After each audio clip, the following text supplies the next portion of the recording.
ತನುವು ನಿನ್ನದು ಮನವು ನಿನ್ನದು, ತನುವು ನಿನ್ನದು ಮನವು ನಿನ್ನದು, ಎನ್ನ ಜೀವನ ಧನವು ನಿನ್ನದು. ನಾನು ನಿನ್ನವನೆಂಬ ಹೆಮ್ಮೆಯ ಋಣವು ಮಾತ್ರವೇ ನನ್ನದು. ತನು ನಿನ್ನದು ಮನವು ನಿನ್ನದು.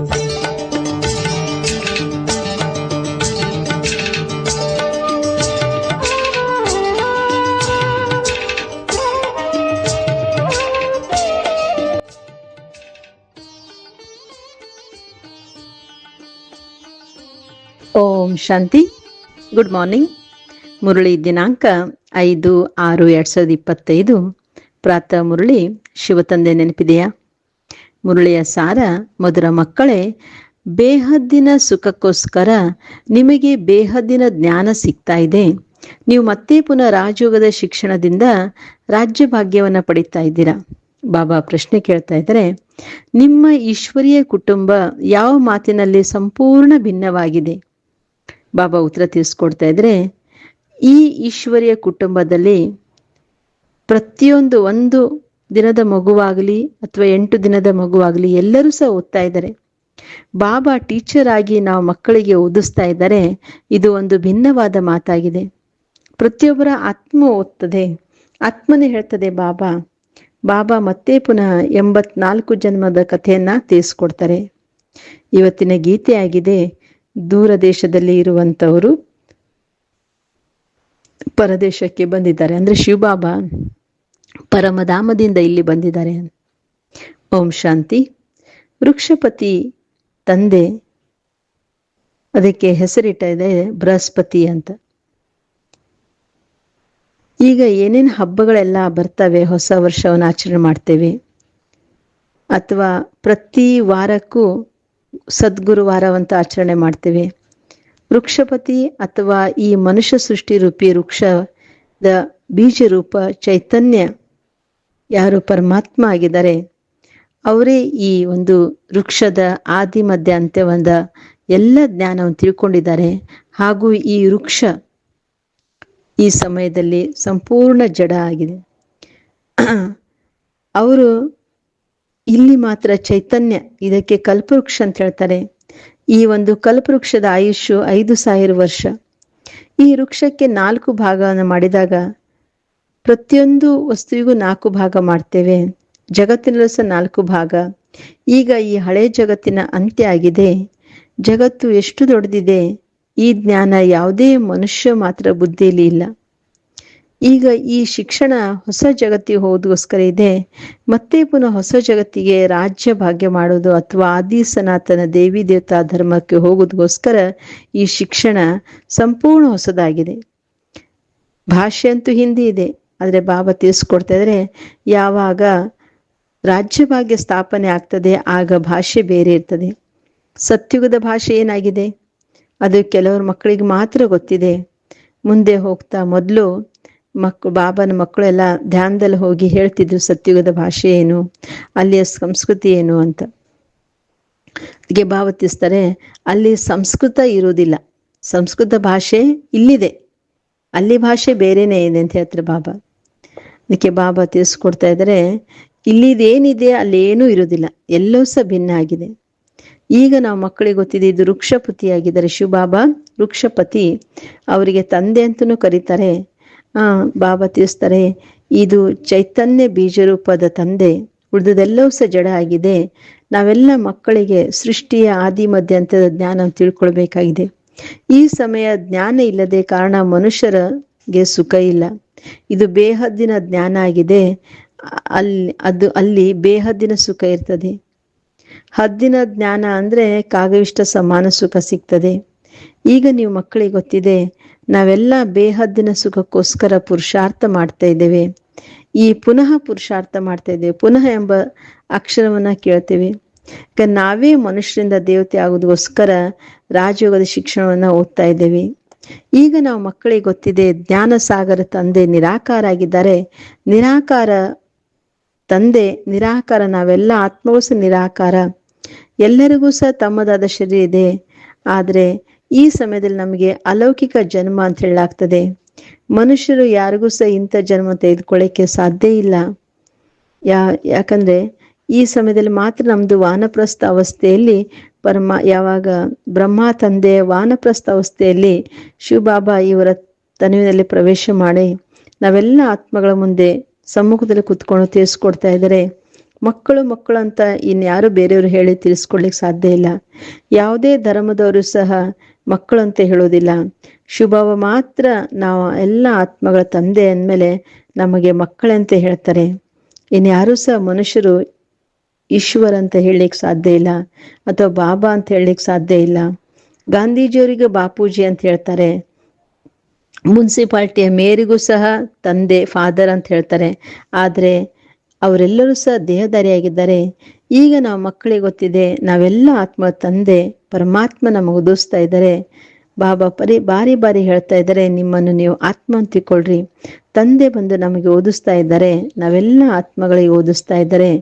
ಇದು ಒಂದು ಈಶ್ವರಿಯ ಕುಟುಂಬ ಆಗಿದೆ. ಇಲ್ಲಿ ಅನೇಕ ಮಕ್ಕಳಿದ್ದಾರೆ. ಈಗ ಬಾಬಾ ಹೇಳ್ತಾರೆ, ನಾವೆಲ್ಲ ಮಕ್ಕಳು ಆ ತಂದೆಯ ಮಕ್ಕಳಾಗಿದ್ದೇವೆ, ಆ ತಂದೆ ನಮ್ಮವರಾಗಿದ್ದಾರೆ. ಅದಕ್ಕೋಸ್ಕರ ಹೇಳಲಾಗ್ತದೆ, ಬಾಬಾ ಈಗ ನಾವೆಲ್ಲರೂ ಸಹ ನಿಮ್ಮ ಮಕ್ಕಳಾಗಿದ್ದೇವೆ.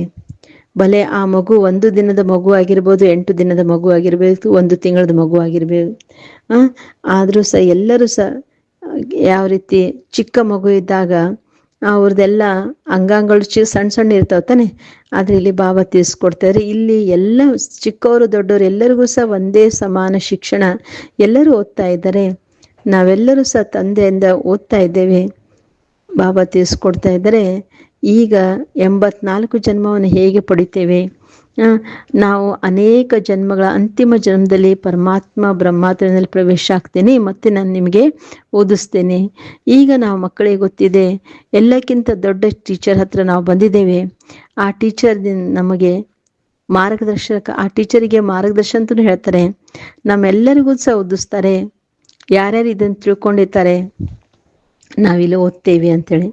ಮೊದಲು ತಿಳ್ಕೊಳ್ಬೇಕಾಗಿದೆ, ನಮಗೆ 2 ತಂದೆ ಇದ್ದಾರೆ, ಒಂದು ಲೌಕಿಕ, ಇನ್ನೊಬ್ರು ಪಾರಲೌಕಿಕ. ಅದಕ್ಕೆ ಬಾಬಾ ತಿಳಿಸ್ಕೊಡ್ತಾರೆ, ಎಲ್ಲಕ್ಕಿಂತ ದೊಡ್ಡವರು ಪಾರಲೌಕಿಕ ತಂದೆ, ಅವರಿಗೆ ಭಗವಂತ ಅಂತ ಹೇಳ್ತಾರೆ. ಈಗ ನಾವು ಮಕ್ಕಳಿಗೆ ಗೊತ್ತಿದೆ, ನೀವೆಲ್ಲರೂ ಸಹ ಪಾರಲೌಕಿಕ ತಂದೆ ನಿಮಗೆ ಸಿಕ್ಕಿದ್ದಾರೆ ಅಂದಮೇಲೆ ಬೇರೆಯವ್ರಿಗೆ ಯಾರಿಗೂ ಸಹ ಸಿಕ್ಕಿಲ್ಲ. ನಿಧಾನವಾಗಿ ಎಲ್ಲರೂ ಸಹ ತಿಳ್ಕೊತಾರೆ. ಈಗ ನಾವು ಮಕ್ಕಳು, ನಾವೆಲ್ಲ ಆತ್ಮಗಳು ಬಾಬಾನಿಂದ ಓದ್ತಾ ಇದ್ದೇವೆ. ನಾವೆಲ್ಲ ಆತ್ಮಗಳಿಗೆ ಶರೀರ ಬಿಟ್ಟು ಮತ್ತೆ ಪುನಃ ಬೇರೆ ಶರೀರ ತೆಗೆದುಕೊಳ್ತೇವೆ. ಶ್ರೇಷ್ಠಾತಿ ಶ್ರೇಷ್ಠ ದೇವತೆಗಳಂತ ಹೇಳ್ತಾರೆ. ಆ ಶ್ರೇಷ್ಠಾತಿ ಶ್ರೇಷ್ಠ ಮಾಡೋದಕ್ಕೋಸ್ಕರ ನಾವಿಲ್ಲಿ ಬಂದಿದ್ದೇವೆ. ಕೆಲವು ಮಕ್ಕಳು ನಡೀತಾ ಶ್ರೇಷ್ಠಾತಿ ಶ್ರೇಷ್ಠ ಶಿಕ್ಷಣವನ್ನ ಬಿಟ್ಟು ಬಿಡ್ತಾರೆ. ಅದಕ್ಕೆ ಯಾವುದಾದ್ರೂ ಮಾತಿನ ಸಂಶಯ ಬಂತಂದ್ರೆ, ಅಥವಾ ಮಾಯೆಯ ಬಿರುಗಾಳಿ ಸಹನ ಮಾಡ್ಲಿಕ್ಕೆ ಆಗ್ಲಿಲ್ಲ, ಅಥವಾ ಕಾಮ ಮಹಾಶತ್ರು ಜೊತೆ ಸೋಲನ್ನು ಅನುಭವಿಸ್ತಾರೆ. ಈ ಕಾರಣದಿಂದ ಶಿಕ್ಷಣವನ್ನು ಬಿಟ್ಟು ಬಿಡ್ತಾರೆ. ಮಹಾಶತ್ರು ಆಗಿರುವ ಕಾರಣ ಮಕ್ಕಳಿಗೆ ಬಹಳಷ್ಟು ಸಹನ ಮಾಡಬೇಕಾಗ್ತದೆ. ಬಾಬಾ ಹೇಳ್ತಾರೆ, ಕಲ್ಪ ನೀವು ಅಬಲೆಯರು ಮಾತೆಯರಿಗೆ ನನ್ನನ್ನು ಕರೀತೀರಾ. ಹೇಳ್ತಾರೆ ಬಾಬಾ, ನಮಗೆ ನಂಗನಾಗೋದ್ರಿಂದ ಬಚಾವ್ ಮಾಡಿ ಅಂತ. ಬಾಬಾ ಹೇಳ್ತಾರೆ, ನೀವು ನೆನಪಿನ ಹೊರತಾಗಿ ಇನ್ನು ಬೇರೆ ಯಾವುದೇ ಮಾರ್ಗ ಇಲ್ಲ. ನೆನಪಿನ ಬಲದಿಂದಲೇ ನೀವು ಮಾಯೆಯಿಂದ ಬಿಡುಗಡೆ ಆಗ್ಲಿಕ್ಕೆ ಸಾಧ್ಯ. ಮಾಯೆ ಬಹಳಷ್ಟು ಬಲವಂತ ಆಗಿದೆ, ಅದೇನು ಕಡಿಮೆ ಇಲ್ಲ. ಆದರೂ ಸಹ ನೀವೆಷ್ಟು ನೆನಪು ಮಾಡ್ತೀರಿ, ಆಗ ಬಂಧನದಿಂದ ಮುಕ್ತ ಆಗ್ಲಿಕ್ಕೆ ಸಾಧ್ಯ. ಮತ್ತೆ ಅತ್ಯಾಚಾರ ಸಮಾಪ್ತಿ ಆಗ್ತದೆ. ಶಿವಬಾಬಾ ಬ್ರಹ್ಮನ ಮೂಲಕ ನಮ್ಮ ಜೊತೆ ಮಾತಾಡ್ತಾರೆ. ಅದೇ ರೀತಿ ನಮಗೂ ಸಹ ಅಭ್ಯಾಸ ಆಗ್ತದೆ. ಬುದ್ಧಿಯಿಂದ ಬಾಬನ ಹತ್ರ ನಾವು ಇರ್ತೇವೆ. ಈ ಸಮಯ ಬ್ರಹ್ಮಾತ್ಮನಲ್ಲಿ ನಾನು ಬರ್ತೇನೆ. ಶಿವಬಾಬಾ ಹೇಳ್ತಾರೆ, ನಾನು ಬೇಹದ್ದಿನ ತಂದೆ. ಎಷ್ಟು ನೆನಪು ಮಾಡ್ತೀರೋ ಅಷ್ಟು ನಿಮ್ಮ ವಿಕರ್ಮಗಳು ವಿನಾಶ ಆಗ್ತವೆ. ನೀವು ಆತ್ಮ ಅಂತ ತಿಳ್ಕೊಂಡು ತಂದೆ ನೆನಪು ಮಾಡು. ಇದೇ ಶಿಕ್ಷಣ ನಮಗೆ ಸಿಗ್ತಾ ಇದೆ. ಬಾಬನಿಂದ ನಾವು ಮಿಲನ ಮಾಡಿದಾಗ ಬಾಬಾ ಹೇಳ್ತಾರೆ, ಮಕ್ಕಳೇ, ನಿಮ್ಮನ್ನು ನೀವು ಆತ್ಮ ಅಂತ ತಿಳ್ಕೊಳ್ರಿ, ಆತ್ಮ ಅಭಿಮಾನಿ ಭವ. ಈ ಜ್ಞಾನ ಈಗ ನೀವು ಮಕ್ಕಳಿಗೆ ಸಿಗ್ತದೆ. ಇದೇ ಪರಿಶ್ರಮ ಇದೆ. ಆ ಭಕ್ತಿ ಮಾರ್ಗದಲ್ಲಿ ಎಷ್ಟೆಲ್ಲ ವೇದಶಾಸ್ತ್ರ ಎಲ್ಲ ಓದ್ತಾರೆ. ಆದ್ರೆ ಇಲ್ಲಿ ಒಂದೇ ಪರಿಶ್ರಮ, ಏನು, ನೆನಪಿನ ಯಾತ್ರೆ. ಅದು ಸಹ ಬಹಳ ಸಹಜವಾಗಿದೆ. ಕೆಲವರಿಗೆ ಸಹಜ, ಕೆಲವರಿಗೆ ಕಷ್ಟ. ಕಷ್ಟ ಅಂದ್ರೆ ಕಷ್ಟ ಸಹಜ ಅಂದ್ರೆ ಸಹಜ. ಅದಕ್ಕೆ ಬಾಬಾ ನೆನಪು ಮಾಡೋದು ಇದಕ್ಕಿಂತ ಸಹಜವ ಮಾತು ಯಾವುದೂ ಇಲ್ಲ. ಮಕ್ಕಳು ಹುಟ್ಟಿದ ತಕ್ಷಣನೇ ಮುಖದಿಂದ ಬಾಬಾ ಬಾಬಾ ಅಂತ ಬರ್ತತಾನೆ. ಅದಕ್ಕೆ ನಾವು ಮಕ್ಕಳಿಂದ ಕೆಲವು ಮಕ್ಕಳು ಹೆಣ್ಮಕ್ಳು ಏನು ಮಾಡ್ತಾರೆ, ತಾಯಿಗೆ ಅಮ್ಮ ಅಮ್ಮ ಅಂತ ಕರೀತಾರೆ. ಅದಕ್ಕೆ ಬಾಬಾ ತಿಳಿಸ್ಕೊಡ್ತಾರೆ, ಆತ್ಮ ಸ್ತ್ರೀನೂ ಅಲ್ಲ ಪುರುಷನೂ ಅಲ್ಲ. ಶರೀರ ಸ್ತ್ರೀ ಪುರುಷ ಆಗ್ತದೆ ಹೊರತು ಆತ್ಮ ಪುರುಷ ಅಂತ ಹೇಳ್ತಾರೆ. ಅದಕ್ಕೆ ಬಾಬಾ ತಿಳಿಸ್ಕೊಡ್ತಾ ಇದ್ರೆ ಗಂಡು ಮಗು ಸದಾಕಾಲ ತಂದೆ ನೆನಪು ಮಾಡ್ತಾರೆ. ಯಾಕಂದ್ರೆ ತಂದೆಯಿಂದ ಆಸ್ತಿ ಸಿಗ್ತದೆ. ಈಗ ನಾವೆಲ್ಲ ಆತ್ಮಗಳು ಸಹ ಬಾಬನ ಮಕ್ಕಳಾಗಿದ್ದೇವೆ. ನಮಗೆ ಬಾಬನಿಂದ ಆಸ್ತಿ ಸಿಗ್ತದೆ. ಬಾಬಾ ಬಂದಿರೋದೇ ನಾವು ಮಕ್ಕಳಿಗೆ ಆಸ್ತಿ ಕೊಡಲಿಕ್ಕೆ. ಹೇಗೆ? ನಾವು ನೆನಪಿನ ಯಾತ್ರೆಯಿಂದ ದೇಹಿ ಅಭಿಮಾನಿ ಆಗ್ತೇವೆ, ಆಗ ಆಸ್ತಿ ಪಡಿಲಿಕ್ಕೆ ಏನು ಸಹ ಕಷ್ಟ ಆಗೋದಿಲ್ಲ. ದೇಹಾಭಿಮಾನ ಬಂದ್ರೆ ಆಸ್ತಿ ಪಡ್ಕೊಳ್ಳೋದು ಕಷ್ಟ ಆಗ್ತದೆ. ಬಾಬಾ ಹೇಳ್ತಾರೆ, ನಾನು ಮಕ್ಕಳಿಗೆ ಓದಿಸ್ತೇನೆ. ಮಕ್ಕಳಿಗೆ ಗೊತ್ತಿದೆ ಬಾಬಾ ನಮ್ಮನ್ನ ಓದಿಸ್ತಾ ಇದ್ದಾರೆ. ಈ ಮಾತು ತಂದೆ ಹೊರತಾಗಿ ಇನ್ಯಾರು ಸಹ ಹೇಳಲಿಕ್ಕೆ ಸಾಧ್ಯ ಇಲ್ಲ. ನಾವು ಅವ್ರ ಜೊತೆ ಭಕ್ತಿ ಮಾರ್ಗದಲ್ಲಿ ಬಾಬನಿಗೆ ಎಷ್ಟು ಪ್ರೀತಿ ಇತ್ತು. ನಾವೆಲ್ಲರೂ ಸಹ ಪ್ರಿಯತಮೆಯರಾಗಿದ್ವಿ. ಆ ಪ್ರಿಯತಮಂದು ಇಡೀ ಜಗತ್ತು ಆ ಪ್ರಿಯತಮರ ಬಾಬಾ ಏನಾಗಿದ್ದಾನೆ? ನಮ್ಮ ಪ್ರಿಯತಮ. ನಾವೆಲ್ಲರೂ ಸಹ ಪ್ರಿಯತಮೆಯರಾಗಿದ್ದೇವೆ. ಪರಮಾತ್ಮ ನಾವೆಲ್ಲರ ಪರಮ ಪಿತ ಅಂತ ಹೇಳ್ತೇವೆ. ಬಾಬನಿಗೆ ಆಶಿಕ್ ಅಂತ ಹೇಳೋದಿಲ್ಲ. ಬಾಬಾ ತಿಳಿಸ್ಕೊಡ್ತಾ ಇದ್ರೆ, ನೀವು ಭಕ್ತಿ ಮಾರ್ಗದಲ್ಲಿ ಆಶಿಕ್ ಆಗಿದ್ರಿ. ಈಗಂತೂ ಬಹಳ ಜನ ಇದ್ದಾರೆ, ಆದ್ರೆ ಪರಮಾತ್ಮ ಯಾರಿಗೆ ಹೇಳ್ತಾರೆ ಅಂತ ಯಾರಿಗೂ ಸಹ ಗೊತ್ತಿಲ್ಲ. ಗೊಂದಲದಲ್ಲಿ ಸಿಕ್ಕಾಕೊಂಡ್ಬಿಟ್ಟಿದ್ದಾರೆ. ಗಣೇಶ, ಹನುಮಂತ ಅನ್ನನೂ ಸಹ ಪರಮಾತ್ಮ ಅಂತ ಹೇಳ್ತಾರೆ. ಎಲ್ಲರನ್ನೂ ಅಷ್ಟು ಗೊಂದಲದಲ್ಲಿ ಸಿಕ್ಕಾಕೊಂಡಿದ್ದಾರೆ. ಇದೆಲ್ಲವನ್ನ ಸರಿಯಾಗಿ ಮಾಡೋರು ಒಬ್ಬ ಪರಮಾತ್ಮ ಒಬ್ಬರೇ. ಇನ್ಯಾರು ಬೇರೆಯವ್ರ ಹತ್ರ ಶಕ್ತಿನೇ ಇಲ್ಲ. ಬಾಬನೇ ಬಂದು ನಾವು ಮಕ್ಕಳಿಗೆ ತಿಳಿಸ್ಕೊಡ್ತಾ ಇದ್ರೆ ಮಕ್ಕಳೇ ಮತ್ತೆ ಪುನಃ ನಂಬರ್ ವಾರ್ ಪುರುಷಾರ್ಥಾನುಸಾರ ತಿಳ್ಕೊಂತೀವಿ. ತಿಳಿಸ್ಕೊಡಲಿಕ್ಕೆ ಯೋಗ್ಯನೂ ಆಗಬೇಕಾಗಿದೆ. ರಾಜಧಾನಿ ಸ್ಥಾಪನೆ ಆಗ್ತಾ ಇದೆ. ಸರಿಯಾಗಿ ಕಲ್ಪದ ಮೊದಲಿನ ಹಾಗೆ ನಾವೆಲ್ಲರೂ ಸಹ ಓದ್ತಾ ಇದ್ದೇವೆ. ಮತ್ತೆ ಪುನಃ ಪ್ರಾರಬ್ಧ ಹೊಸ ಜಗತ್ತಿಗೆ ಪಡಿತೇವೆ. ಅದಕ್ಕೆ ಅಮರಲೋಕ ಅಂತ ಹೇಳಾಗ್ತದೆ. ಯಾಕಂದ್ರೆ ಅಲ್ಲಿ ಕಾಲರ ಮೇಲೆ ವಿಜಯ ಅಂದ್ರೆ ಅಪಮೃತ್ಯು ಆಗುವುದಿಲ್ಲ ಎಂದೂ ಸಹ. ಅದಕ್ಕೆ ಹೆಸರೇ ಸ್ವರ್ಗ ಆಗಿದೆ. ಈಗ ನಾವು ಮಕ್ಕಳು ಈ ಶಿಕ್ಷಣವನ್ನ ಓದಿ ಬಹಳ ಖುಷಿ ಆಗ್ಬೇಕು. ಬಾಬನ ನೆನಪಿನಿಂದ ಯಾವಾಗ ಬಾಬನ ನೆನಪು ಮಾಡ್ತೇವೆ ಆಗ ಬಾಬಾ ಕೊಡುವ ಆಸ್ತಿಯೂ ಸಹ ನೆನಪು ಬರಬೇಕು. ಸೆಕೆಂಡ್ನಲ್ಲಿ ಇಡೀ ಚಕ್ರದ ನಾಟಕದ ಜ್ಞಾನ ಬುದ್ಧಿಯಲ್ಲಿ ಬರ್ತದೆ. ಮೂಲವತನ, ಸೂಕ್ಷ್ಮವತನ, ಸ್ಥೂಲವತನ 84 ಜನ್ಮದ ಚಕ್ರ ಸಾಕು. ಈ ನಾಟಕ ಇಡೀ ಭಾರತದಲ್ಲೇ ಮಾಡಲ್ಪಟ್ಟಿದೆ. ಉಳಿದೆಲ್ಲವೂ ಸಹ ಬೈ ಪ್ಲಾಟ್ಸ್ ಅಂತ ಹೇಳ್ತಾರೆ ಬಾಬನ ಜ್ಞಾನ ಬಾಬಾ ನಾವು ಮಕ್ಕಳಿಗೆ ತಿಳಿಸ್ಕೊಡ್ತಾ ಇದ್ರೆ ಅವರೇ ಶ್ರೇಷ್ಠಾತಿ ಶ್ರೇಷ್ಠ ಆಗಿದ್ದಾರೆ. ನಾವು ಸಹ ಶ್ರೇಷ್ಠಾತಿ ಶ್ರೇಷ್ಠ ಮತ್ತೆ ಪುನಃ ಕನಿಷ್ಠ ಆಗ್ತೇವೆ. ನಾವೇ ಡಬಲ್ ಸಿರ್ತಾಜ್ ರಾಜರಾಗ್ತೇವೆ. ನಂತರ ಕಲಿಯುಗದಲ್ಲಿ ಸಂಪೂರ್ಣ ಬಡವರಾಗ್ತೇವೆ, ರಂಕ್ ಆಗ್ತೇವೆ. ಈಗ ಭಾರತ ರಂಕ್ ಅಂದ್ರೆ ಭಿಕ್ಷುಕ ಆಗಿದೆ. ಪ್ರಜೆಗಳ ಮೇಲೆ ಪ್ರಜೆಗಳ ರಾಜ್ಯ ಇದೆ. ಸತ್ಯುಗದಲ್ಲಿ ನಾವು ಡಬಲ್ ಸಿರ್ತಾಜ್ ಮಹಾರಾಜ ಮಹಾರಾಣಿಯ ರಾಜ್ಯ ಇತ್ತು.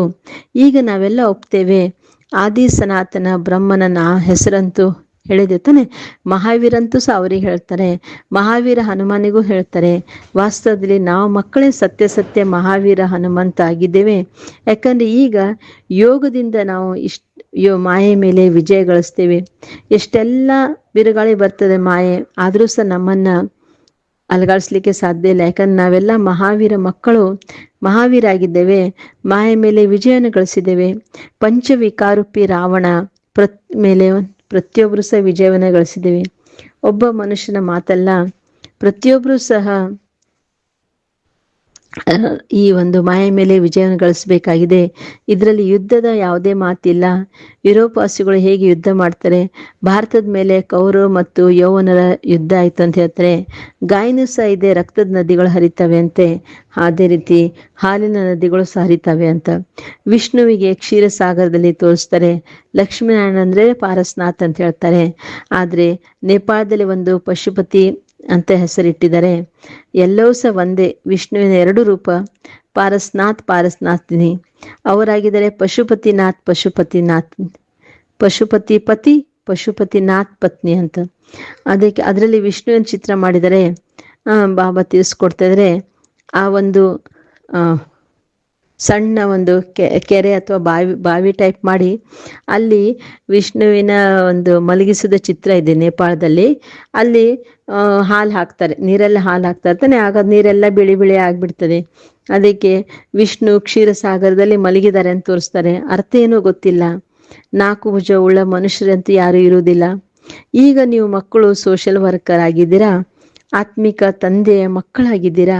ಬಾಬಾ ಎಲ್ಲ ಮಾತುಗಳನ್ನು ತಿಳಿಸ್ಕೊಡ್ತಾರೆ. ಇದರಲ್ಲಿ ಯಾವುದೇ ರೀತಿಯ ಸಂಶಯ ಬರಬಾರ್ದು. ಸಂಶಯ ಅಂದ್ರೇ ಮಾಯೆಯ ಬಿರುಗಾಳಿ. ನಾವೇ ಬಾಬನನ್ನ ಕರಿತಾ ಇದ್ವಿ, ಪತಿತಪಾನ ಬಾ, ಬಂದು ನಮ್ಮನ್ನ ಪಾವನನ್ನಾಗಿ ಮಾಡು. ಬಾಬಾ ಹೇಳ್ತಾರೆ, ಮಾಮೇ ಕಮ್ ಯಾದ್ ಕರೋ, ನನ್ನ ಒಬ್ಬನ ನೆನಪು ಮಾಡಿ, ಆಗ ನೀವು ಪಾವನರಾಗ್ತೀರಾ. 84 ಜನ್ಮದ ಚಕ್ರವನ್ನು ನೆನಪು ಮಾಡಬೇಕಾಗಿದೆ. ಬಾಬನಿಗೆ ಹೇಳಲಾಗ್ತದೆ, ಪತಿತ ಪಾವನ ಜ್ಞಾನ ಸಾಗರ ಎರಡು ಬೇರೆ ಬೇರೆ ತಾನೆ. ಒಂದು ಪತಿತರನ್ನ ಪಾವನನಾಗಿ ಮಾಡ್ತಾರೆ, ಜೊತೆಗೆ 84 ಜನ್ಮದ ಚಕ್ರದ ಜ್ಞಾನವನ್ನು ತಿಳಿಸ್ಕೊಡ್ತಾರೆ. ಅದಕ್ಕೆ ಬಾಬಾ ಪತಿತ ಪಾವನ ಅಂತ ಆಗಿದ್ದಾರೆ, ಜ್ಞಾನ ಸಾಗರನಾಗಿದ್ದಾರೆ. ಈಗ ನಾವು ಮಕ್ಕಳಿಗೆ ಗೊತ್ತಿದೆ ಯಾವ ರೀತಿ 84 ಜನ್ಮದ ಚಕ್ರ ತಿರುಗ್ತದೆ ಅಂತ. ಇದಕ್ಕೆ ಎಂಡೇ ಇಲ್ಲ, ನಿರಂತರ ತಿರುಗ್ತಾ ಇರ್ತದೆ. ನಾವೆಲ್ಲರೂ ಸಹ ನಂಬರ್ ವಾರ್ ಪುರುಷಾರ್ಥನುಸಾರ ತಿಳ್ಕೊಂಡಿದ್ದೇವೆ. ಬಾಬಾ ಎಷ್ಟು ಮಧುರಾಗಿದ್ದಾರೆ. ಅವರಿಗೆ ಪತಿಯರ ಪತಿ ಅಂತಲೂ ಹೇಳ್ತಾರೆ. ಶಿವಬಾಬಾ ತಂದೆನೂ ಆಗಿದ್ದಾರೆ. ಆ ತಂದೆ ಹೇಳ್ತಾ ಇದ್ರೆ, ಮಕ್ಕಳೇ ನೀವು ನನ್ನ ಹತ್ರ ಬಂದಿದ್ದೀರಾ, ನಿಮಗೆ ಎಷ್ಟು ದೊಡ್ಡ ಆಸ್ತಿ ಸಿಗ್ತದೆ ನನ್ನಿಂದ. ನನ್ನನ್ನು ನೀವು ಕರಿತಾ ಇದ್ರಿ. ಇದು ಸಹ ಡ್ರಾಮಾದಲ್ಲಿ ಫಿಕ್ಸ್ ಆಗಿದೆ. ಶಿಕ್ಷಣವನ್ನು ಸಹ ಕೆಲವರು ಬಿಟ್ಬಿಡ್ತಾರೆ. ಅಂದ್ರೆ ಬಾಬನಿಗೆ ಡೈವರ್ಸ್ ಕೊಟ್ಬಿಡ್ತಾರೆ. ಅಂದ್ರೆ ಎಷ್ಟು ಅಜ್ಞಾನಿ ಆಗ್ಬಿಟ್ಟಿದ್ದಾರೆ, ಮೂರ್ಖರಾಗಿದ್ದಾರೆ ಅಂತ. ಯಾರು ಬುದ್ಧಿವಂತ ಮಕ್ಕಳಿದ್ದಾರೆ ಅವರು ಸಹಜ ರೀತಿಯಿಂದ ಎಲ್ಲ ಮಾತುಗಳನ್ನು ತಿಳ್ಕೊಂಡು ಅನ್ಯರಿಗೆ ತಿಳಿಸ್ತಾರೆ, ಓದಿಸ್ತಾರೆ. ಬಾಬಾ ತಿಳಿಸ್ಕೊಡ್ತಾರೆ, ತಕ್ಷಣನೇ ನಿರ್ಣಯ ತೆಗೆದುಕೊಳ್ತಾರೆ. ಈ ಶಿಕ್ಷಣದಿಂದ ನಾವು ಏನಿಂದ ಏನಾಗ್ತೇವೆ, ಈ ಶಿಕ್ಷಣದಿಂದ ಏನು ಸಿಗ್ತದೆ, ಏನು ಓದಬೇಕು, ಇದೆಲ್ಲವೂ ಸಹ ನಮಗೆ ಅರ್ಥ ಆಗ್ಬಿಡ್ತದೆ. ಬಾಬಾ ಮಕ್ಕಳಿಗೆ ಕೇಳ್ತಾ ಇದ್ರೆ, ಮಕ್ಕಳೇ ನೀವು ಈ ಶಿಕ್ಷಣ ಚೆನ್ನಾಗಿ ತಿಳ್ಕೊಂಡಿದ್ರ, ಈ ಶಿಕ್ಷಣ ಬಹಳ ಒಳ್ಳೇದಿದೆ. ಮತ್ತೆ ಪುನಃ ಈ ಶಾರೀರಿಕ ಶಿಕ್ಷಣವನ್ನು ಓದ್ಲಿಲ್ಲ ಅಂದ್ರೆ ಮಿತ್ರ ಸಂಬಂಧ ಎಲ್ಲ ಏನ್ ಮಾಡ್ತಾರೆ, ಸರಿಯಾಗಿ ಮಕ್ಕಳು ಓದ್ಲಿಲ್ಲ ಅಂದ್ರೆ ಬೇಜಾರು ಪಡ್ಕೊಂತ ಇರ್ತಾನೆ. ಆದ್ರೆ ಇಲ್ಲಿ ಬಾಬಾ ಹೇಳ್ತಾರೆ, ದಿನ ಪ್ರತಿದಿನ ಸಮಯ ಕಡಿಮೆ ಆಗ್ತಾ ಹೋಗ್ತದೆ. ಈ ಶಿಕ್ಷಣ ನೀವು ಇಷ್ಟೆಲ್ಲ ಶಿಕ್ಷಣ ಓದ್ಲಿಕ್ಕೆ ಆಗೋದಿಲ್ಲ. ಅದಕ್ಕೋಸ್ಕರ ಬಹಳ ಜೋರಾಗಿ ಎಲ್ಲ ತಯಾರಿ ಮಾಡಬೇಕಾಗಿದೆ. ಅಲ್ಲಿ ಸಮಯ ಕಡಿಮೆ ಇದ್ದಾಗ ಎಕ್ಸಾಮ್ ಬಂತಪ್ಪ, ಸಮಯ ಕಡಿಮೆ ಅಂತ ತಕ್ಷಣ ಜಾಸ್ತಿ ಅಭ್ಯಾಸ ಮಾಡ್ತಿರ್ತಾನೆ. ಅದೇ ರೀತಿ ಇಲ್ಲೂ ಸಹ ನಾವೇನ್ ಮಾಡ್ಬೇಕು, ಪುರುಷಾರ್ಥ ಜಾಸ್ತಿ ಮಾಡಬೇಕಾಗಿದೆ. ದಿನ ಪ್ರತಿದಿನ ಒಬ್ರು ಇನ್ನೊಬ್ರು ಶತ್ರುಗಳು ಹೆಚ್ಚಾಗ್ತಾ ಹೋಗ್ತದೆ. ಹೇಳ್ತಾ ಇರ್ತಾನೆ, ಇಂತಿಂತ ವಸ್ತುಗಳನ್ನು ಮಾಡಿದರೆ ತಕ್ಷಣವೇ ಶರೀರ ಬಿಡ್ಬೋದು. ಆ ರೀತಿ ಎಲ್ಲ ಬಾಂಬ್ಸು, ಔಷಧಿ ಅದು ಎಲ್ಲ ತಯಾರು ಮಾಡಿಬಿಟ್ಟಿದ್ದಾರೆ. ಈಗ ನಾವು ಮಕ್ಕಳಿಗೆ ಗೊತ್ತಿದೆ, ಡ್ರಾಮಾನುಸಾರ ನಾವೆಲ್ಲ ಯುದ್ಧ ಯಾವುದೇ ರೀತಿಯ ಒಂದು ಯುದ್ಧ ಆಗುದಿಲ್ಲ. ರಾಜ್ಯ ಸ್ಥಾಪನೆ ಆಗ್ಬೇಕಂದ್ರೆ ನಾವೆಲ್ಲ ಈಗ ರೆಡಿ ಆಗ್ತಾ ಇದ್ದೇವೆ. ಆದರೆ ನಮ್ದು ರೆಡಿ ಆಗೋದೇ ಬೇರೆ. ಅಂತಿಮದಲ್ಲಿ ನಿಮ್ದು ಸಹ ಪ್ರಭಾವ ಬೀಳ್ತದೆ. ಗಾಯನ ಮಾಡ್ತದೆ, ಅಹೋ ಅಹೋ ಪ್ರಭು ನಿನ್ನ ಲೀಲೆ ಅಪರಂಪಾರ ಅಂತ. ಅದು ಈ ಸಮಯದ ಗಾಯನ ಆಗಿದೆ. ಗಾಯನ ಮಾಡ್ಲಾಗ್ತದೆ, ನಿನ್ನ ಗತಿಮತಿ ಎಲ್ಲವೂ ಸಹ ಭಿನ್ನ ಆಗಿದೆ ಅಂತ. ನಾವೆಲ್ಲ ಆತ್ಮಗಳ ಪಾತ್ರ ಬೇರೆ ಬೇರೆನಾಗಿದೆ. ಈಗ ಬಾಬಾ ನಾವು ಮಕ್ಕಳಿಗೆ ಶ್ರೀಮತ ಕೊಡ್ತಾ ಇದ್ದಾರೆ, ಮಕ್ಕಳೇ ನನ್ನೊಬ್ಬನನ್ನು ನೆನಪು ಮಾಡಿ, ಆಗ ನಿಮ್ಮ ವಿಕರ್ಮ ವಿನಾಶ ಆಗ್ತದೆ. ಎಲ್ಲಿ ಶ್ರೀಮತ, ಎಲ್ಲಿ ಮನುಷ್ಯರ ಮತ. ಈಗ ನೀವು ಮಕ್ಕಳಿಗೆ ಗೊತ್ತಿದೆ, ವಿಶ್ವದಲ್ಲಿ ಶಾಂತಿಯ ಹೊರತಾಗಿ, ಶಾಂತಿ ಪರಮಾತ್ಮನ ಹೊರತಾಗಿ ಯಾರೂ ಸಹ ಸ್ಥಾಪನೆ ಮಾಡ್ಲಿಕ್ಕೆ ಸಾಧ್ಯ ಇಲ್ಲ. 100% ಪವಿತ್ರತೆ, ಸುಖ, ಶಾಂತಿ 5000 ವರ್ಷದ ಮೊದಲು ಹಾಗೆ ಡ್ರಾಮಾನುಸಾರ ಸ್ಥಾಪನೆ ಆಗ್ತದೆ. ಹೇಗೆ ಆಗ್ತದೆ ಅದನ್ನ ಬಂದು ತಿಳ್ಕೊಳ್ರಿ ಅಂತ ಹೇಳ್ತಾರೆ ಬಾಬಾ. ಈಗ ನಾವು ಮಕ್ಕಳು ತಂದೆಗೆ ಸಹಯೋಗಿಗಳಾಗ್ತೀವಿ. ಯಾರು ಬಹಳ ಸಹಯೋಗ ಮಾಡ್ತಾರೆ ಅವರೇ ವಿಜಯ ಮಾಲೆಯ ಮಣಿಗಳಾಗ್ತಾರೆ. ಈಗ ನಾವು ಮಕ್ಕಳಿಗೆ ಗೊತ್ತಿದೆ, ಬಾಬಾ ಎಷ್ಟು ನಾವು ಸಹ ಎಷ್ಟು ರಮಣೀಕರಾಗಿದ್ವಿ. ಬಾಬಾ ಅನೇಕರಿಗೆ ಬೇರೆ ಬೇರೆ ಹೆಸರು ಕೊಟ್ಟಿದ್ರು. ಅದಕ್ಕೆ ಬಟ್ಟೆಯಲ್ಲಿದ್ವಿ. ಎಲ್ಲರೂ ಸಹ ಮನೆ ಮಟ್ಟ ಬಿಟ್ಟು ಬಾಬನ ಹತ್ರ ಬಂದಿದ್ರು. ಸಂಪೂರ್ಣ ಬಟ್ಟೆಯಲ್ಲಿ ಬಂದ್ರು. ಯಾರು ಬಟ್ಟೆಯಲ್ಲಿ ಪಕ್ಕ ಆದ್ರು ಅವರು ಒಳಗಡೆ ಉಳಿದ್ರು, ಯಾರು ಪಕ್ಕ ಆಗ್ಲಿಲ್ಲ ಅವರು ಹೊರಗಡೆ ಹೋದ್ರು. ಯಾರು ಬಾಬನ ಮಕ್ಕಳಾದ್ರು ಅವರಿಗೆ ಬಾಬಾ ಎಲ್ಲ ಹೊಸ ಹೊಸ ಹೆಸರು ವತನದಿಂದ ಕಳಿಸ್ಕೊಟ್ರು. ಎಲ್ಲವನ್ನೂ ಸರೆಂಡರ್ ಯಾರು ಮಾಡಿದ್ದಾರೆ ಅವರಿಗೆ ಬಾಬಾ ಹೆಸರು ಕೊಟ್ರು. ಅದ್ಭುತ ತಾನೆ. ಬಾಬಾನೇ ಎಲ್ಲರಿಗೂ ಹೆಸರು ಕೊಟ್ಟಿರೋದು ಇದೆಷ್ಟು ಅದ್ಭುತ ಆಗಿದೆ. ಅಚ್ಚ ಮಧುರಾತಿ ಮಧುರ ಅಗಲಿ ಮರಳಿ ಸಿಕ್ಕ ಮಾತ್ಪಿತಾ ಬಾಪ್ದಾದರವರ ನೆನಪು ಪ್ರೀತಿಯ ಹಾಗೂ ಗುಡ್ ಮಾರ್ನಿಂಗ್. ಆತ್ಮಿಕ ತಂದೆಯ ಆತ್ಮಿಕ ಮಕ್ಕಳಿಗೆ ನಮಸ್ತೆ. ನಾವೆಲ್ಲ ಆತ್ಮಿಕ ಮಕ್ಕಳ ಆತ್ಮಿಕ ತಂದೆಗೆ ನೆನಪು ಪ್ರೀತಿ ಹಾಗೂ ನಮಸ್ತೆ ನಮಸ್ತೆ. ಧಾರಣೆಗೋಸ್ಕರ ಮುಖ್ಯ ಸಾರ. ಫಸ್ಟ್ ಪಾಯಿಂಟ್, ಯಾವುದೇ ಮಾತಿನಲ್ಲಿ ಸಂಶಯ ಬುದ್ಧಿ ಆಗಬಾರ್ದಾಗಿದೆ. ಮಾಯೆಯ ಬಿರುಗಾಳಿಗೆ ಮಹಾವೀರಾಗಿ ಪಾರ್ ಮಾಡಬೇಕಾಗಿದೆ. ಈ ರೀತಿ ಯೋಗದಲ್ಲಿರಬೇಕು. ಆಗ ಮಾಯೆಯ ಒಂದು ಬಿರುಗಾಳಿ ನಮ್ಮನ್ನ ಅಲುಗಳಿಸ್ಲಿಕ್ಕೆ ಸಾಧ್ಯ ಇಲ್ಲ. ಸೆಕೆಂಡ್ ಪಾಯಿಂಟ್, ಯಾರು ಬುದ್ಧಿವಂತರಾಗ್ತಾರೆ ಅವರು ಈಶ್ವರ ಸೇವೆಯಲ್ಲಿ ತೊಡಗ್ತಾರೆ. ಸತ್ಯ ಆತ್ಮಿಕ ಸೋಷಿಯಲ್ ವರ್ಕರ್ ಆಗಬೇಕಾಗಿದೆ. ಆತ್ಮಿಕ ಶಿಕ್ಷಣವನ್ನು ಓದಬೇಕು ಹಾಗೂ ಬೇರೆಯವರಿಗೆ ಓದಿಸ್ಬೇಕಾಗಿದೆ. ಇವತ್ತಿನ ವರದಾನ ಆಗಿದೆ, ಅಹಂ ಮತ್ತು ವಹಮನ್ನು ಸಮಾಪ್ತಿ ಮಾಡಿ ದಯಾಹೃದಯ ಆಗಿ ವಿಶ್ವ ಕಲ್ಯಾಣಕಾರಿ ಭವ. ಯಾವುದೇ ಅವಗುಣವುಳ್ಳ, ಎಷ್ಟೇ ಕಠಿಣ ಸಂಸ್ಕಾರವುಳ್ಳ, ಕಡಿಮೆ ಬುದ್ಧಿಯುಳ್ಳ ಇರಲಿ, ಸದಾ ಗ್ಲಾನಿ ಮಾಡುವಂಥ ಆತ್ಮ ಇರಲಿ, ಆದರೆ ಯಾರು ದಯಾಹೃದಯ ಆಗಿರ್ತಾರೆ ಅವರೇ ವಿಶ್ವ ಕಲ್ಯಾಣಕಾರಿ ಮಕ್ಕಳು. ಅವರೇ ಸರ್ವ ಆತ್ಮ ಪ್ರತಿ ಲಾಫುಲ್ ಜೊತೆಗೆ ಲವ್ಫುಲ್ ಆಗಿರ್ತಾರೆ. ಎಂದೂ ಸಹ ವಹಂ ಬರುವುದಿಲ್ಲ ಅಥವಾ ಎಂದೂ ಸಹ ಅವರು ಪರಿವರ್ತನೆ ಆಗುವುದಿಲ್ಲ. ಅದಕ್ಕೆ ಇವ್ರು ಹಿಂಗಿದ್ದಾರೆ ಹಂಗಿದ್ದಾರೆ ಏನಿಲ್ಲ, ಎಲ್ಲವನ್ನ ಸಮಾಪ್ತಿ ಮಾಡ್ತಾರೆ. ನಾನು ಎಲ್ಲವನ್ನ ಇದ್ದೇನೆ, ನಾನೇ ಎಲ್ಲವನ್ನ ಮಾಡ್ತೇನೆ, ಈ ರೀತಿ ಏನೂ ಇರುವುದಿಲ್ಲ. ಈ ಪ್ರಕಾರ ಅಹಂ ಹಾಗೂ ವಹಂ ಯಾವುದೇ ರೀತಿಯ ಒಂದು ಅಹಂಕಾರವನ್ನು ಬಿಟ್ಟು ಎಲ್ಲ ದುರ್ಬಲತೆಗಳ ಎಲ್ಲ ಕೆಟ್ಟತನವನ್ನು ಗೊತ್ತಿದ್ರೂ ಸಹ ಅವರಿಗೆ ಕ್ಷಮೆ ಮಾಡಿ ದಯಾಹೃದಯ ಮಕ್ಕಳು ಆದಾಗ ವಿಶ್ವ ಕಲ್ಯಾಣ ಸೇವೆ ಮಾಡಲಿ ಸಫಲ ಆಗಲಿಕ್ಕೆ ಸಾಧ್ಯ. ಇವತ್ತಿನ ಸ್ಲೋಗನ್ ಆಗಿದೆ, ಎಲ್ಲಿ ಬ್ರಾಹ್ಮಣರ ತನು ಮನ ಧನದ ಸಹಯೋಗ ಇದೆ ಅಲ್ಲಿ ಸಫಲತೆ ಜೊತೆ ಇದೆ. ಇವತ್ತಿನ ಅವ್ಯಕ್ತ ಸೂಚನೆ ಆಗಿದೆ, ಆತ್ಮಿಕ ಸ್ಥಿತಿಯಲ್ಲಿ ಇರುವಂಥ ಅಭ್ಯಾಸ ಮಾಡಿ ಅಂತರ್ಮುಖಿಯಾಗಿ ಆತ್ಮಗಳು ಎಲ್ಲಿ ನಿಮ್ಮ ಆತ್ಮಿಕ ಸ್ವರೂಪದ ಅನುಭವ ಮಾಡ್ತೀರಿ ಆಗ ತಂದೆ ಹತ್ರ ಆಕರ್ಷಿತರಾಗ್ತೀರಿ. ಅಹೋ ಪ್ರಭು ಅಂತ ಗೀತೆಯನ್ನು ಹಾಡ್ತೀರಿ. ದೇಹಾಭಿಮಾನದಲ್ಲಿ ಸಹಜ ಅರ್ಪಣೆ ಮಾಡ್ತೀರಾ. ಅಹೋ ನಿಮ್ಮ ಭಾಗ್ಯ, ಅಹೋ ನನ್ನ ಭಾಗ್ಯ. ಈ ಭಾಗ್ಯದ ಅನುಭೂತಿಯ ಕಾರಣ ದೇಹ ಮತ್ತು ದೇಹದ ಸಂಬಂಧದ ಸ್ಮೃತಿಯ ತ್ಯಾಗವನ್ನು ಮಾಡಲಿಕ್ಕೆ ಸಾಧ್ಯ ಆಗ್ತದೆ. Okay, Om Shanti. Have a nice day. Take care.